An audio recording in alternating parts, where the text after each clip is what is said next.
Hello students, I'll be introducing the chapter of tenses to you.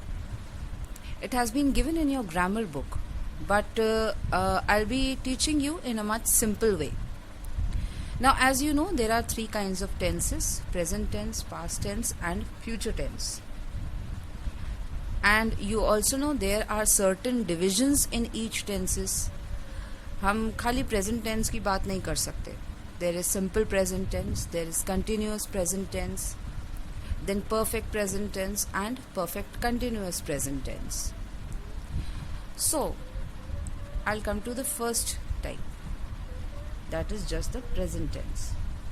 Now, when I am talking about simple present tense, then in simple present tense, I am talking about it is a way in which you can use the present tense is in the most simplest way. ये सबसे simple तरीका होता है tense को form करने का या present करने का. I take my salary. Simple present tense. Then continuous present tense. He is taking his salary. Remember, whenever you will come to continuous tense, जब भी आप continuous पे आएंगे उसमें हमेशा ing ऐड हो जाएगा. So from take it will become taking, right? So the sentence will become I take my salary. ये simple present tense है. जब आप continuous करेंगे तो ये ing ऐड हो जाएगा. It will become present continuous tense. Then when you come to present perfect tense, we are talking about perfect. Perfect का मतलब होता है that the action is complete. She has taken or he has taken the salary. Then we come to the next type, that is perfect continuous. They have been taking. Remember, perfect continuous generally आपका use होगा जब आप Plurals को use कर रहे हैं. They plural आ गया. Have been taking, ये कई लोगों की बात हो रही है, ये ही और शी की बात नहीं हो रही है. Generally perfect continuous plural form में यूज होता है. Now come to the past form. Simple past हो जाएगा आई टुक my salary.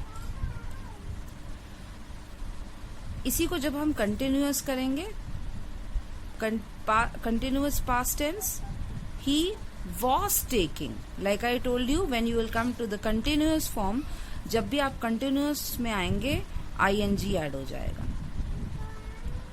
So he was taking his salary, she was taking her salary, she was going to the school. ये आपके past continuous में आ जाएंगे. Now past perfect. She had taken. Action has been complete. She had taken. And then perfect continuous. Past perfect continuous tense will be they had been taking. Perfect continuous generally plurals के साथ use होता है. जरूरी नहीं है, but generally it is used with plurals. And then we come to the future tense. Simple future tense, I will take my salary. Now, although I have written I will, remember one thing, one basic rule of grammar. This has nothing to do with tenses. मगर हम कभी कभी सोचते हैं कि will कहाँ use करें और shall कहाँ यूज करें. I will और I shall क्या होना चाहिए, we will या we shall. So remember, it is better if you every time use shall with I. I के साथ shall use होगा.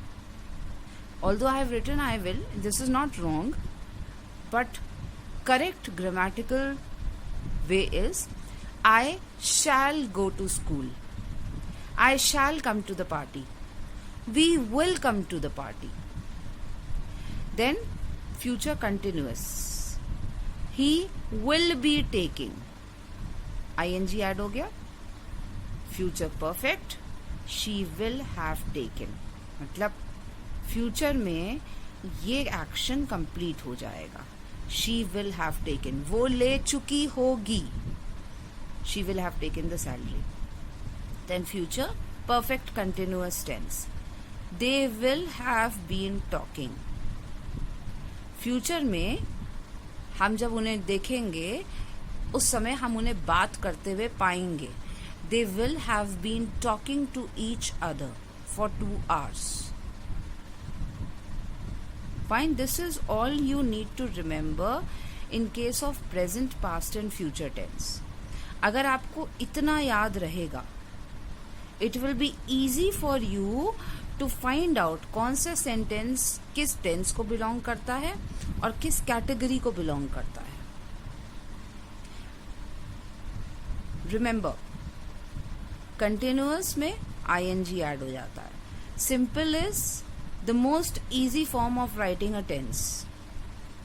Perfect tense is when an action is complete, and perfect continuous is generally you will be using plurals in case of perfect continuous.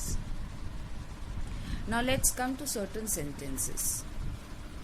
In sentences की help से हम सीखेंगे कि कैसे पता करें कौन सा sentence किस category में fall करता है. Now I will be जाऊंगा, ये तो clearly बता रहा है कि ये future की बात कर रहा है. Future. Going, I told you ing continuous में लगता है. So this will be a sentence of future continuous tense. तो हमने इस सेंटेंस का टेंस ढूंढ लिया. This will be a future continuous tense. Then second, the girl has found the right job. Now has found, has perfect tense दिखाता है. Found, ढूंढ लिया है, एक्शन कंप्लीट हो गया है, मतलब perfect. So this will be present perfect. My aunt had been at work all day. Had past दिखाता है, पास्ट. बीन, ये आप परफेक्ट में डाल देंगे. हैड बीन, काम पर थी. The work has already been done. So this will come under past perfect tense. Mala saw word दिखाता है पास्ट टेंस को. A huge insect. So this will be simple past tense. Simple. Saw. Like I took. Mala saw. जैसे वो simple past tense है, वैसे ये भी simple past tense. Then mum has been taking. Has been taking.